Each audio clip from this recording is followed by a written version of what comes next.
Bismillahirrahmanirrahim. Assalamualaikum warahmatullahi wabarakatuh. Alhamdulillahi rabbil alamin. Wassalatu wassalamu ala nabiyyina Muhammadin wa ala alihi wa ashabihi wa mawalah. Rabbi syrah li sadri wa yassir li amri wahlul 'uqdatam min lisani yafqahu qawli. Alhamdulillah. Saudaraku kaum muslimin dan muslimat yang dimuliakan Allah Subhanahu wa taala, adapun sifat Allah yang perlu kita ketahui bersama dan kita renungkan dan kita tancapkan ke dalam diri kita, di dalam hati kita yang paling dalam, yaitu bahwasanya Allah tidak akan menguji seseorang hambanya kecuali hambanya tersebut pasti akan mampu untuk melalui ujian tersebut. La yukallifullahu nafsan illa wus'aha. Allah tidak akan menguji hambanya di luar batas kemampuannya. Artinya ketika seseorang hamba diuji oleh Allah dengan ujian dan cobaan, maka kita harus yakin dan percaya bahwasanya Allah menguji kita sesuai dengan kemampuan dan batas kemampuan kita, dan ujian tersebut pasti akan bisa kita lalui, sebab Allah juga memiliki sifat Allah tidak akan menganiaya hamba-hambanya. Semua ujian dan cobaan yang diberikannya adalah tujuannya baik untuk kita, yaitu untuk memberikan derajat yang tinggi kepada hambanya. Boleh jadi ujian tersebut juga untuk menghapuskan dosa-dosanya. Oleh karenanya kita harus yakin dan percaya bahwasanya setiap ujian dan cobaan yang datang melanda tujuannya adalah untuk kebaikan kita semua. Bagaimana yang kita ketahui bersama bahwasanya Allah itu adalah zat yang maha suci, zat yang maha pintar, zat yang maha bijaksana. Dari zat yang maha suci, dari zat yang maha pintar, dari zat yang maha bijaksana tidak akan keluar suatu keputusan yang salah. Semua keputusannya adalah baik untuk hamba-hambanya, yang ujung-ujungnya adalah untuk menggiring hambanya menuju surganya.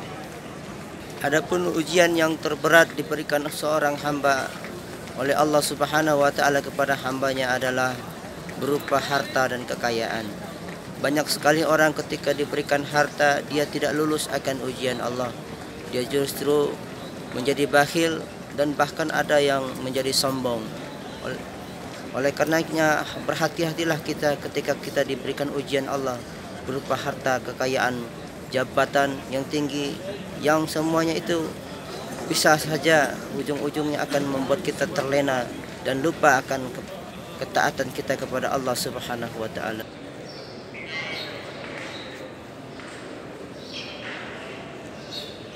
Saudaraku kaum muslimin dan muslimat yang berbahagia, adapun sifat Allah berikutnya yang perlu kita renungkan adalah sesungguhnya setelah kesulitan itu ada kemudahan, dan sesungguhnya setelah kesulitan itu ada kemudahan.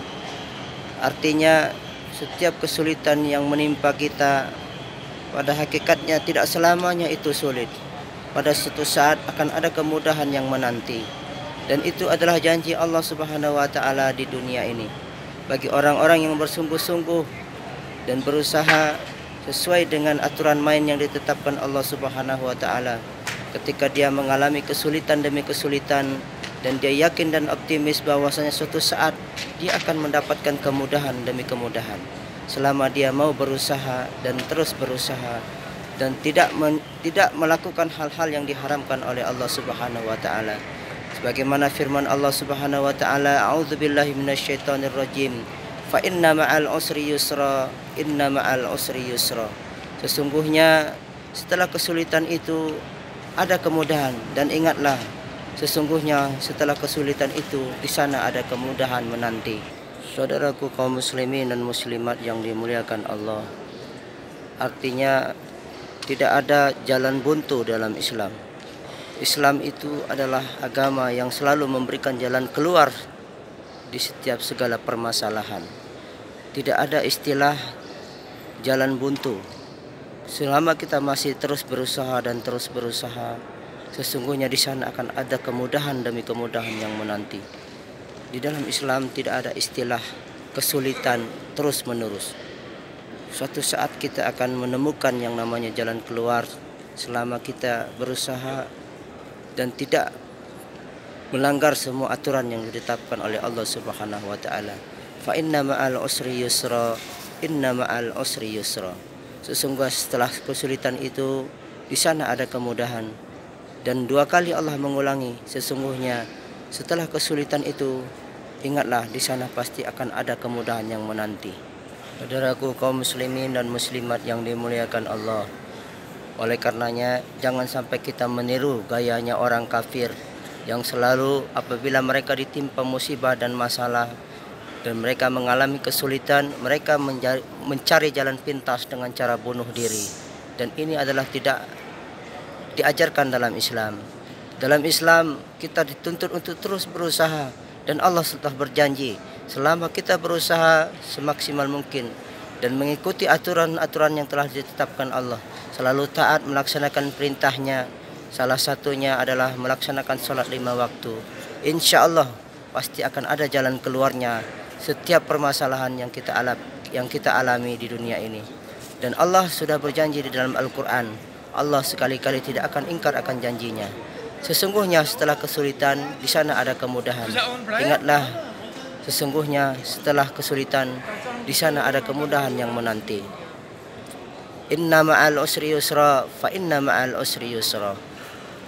Saudaraku, mudah-mudahan ada manfaatnya. Mudah-mudahan kita diberikan Allah jalan keluar atas segala permasalahan-permasalahan kita.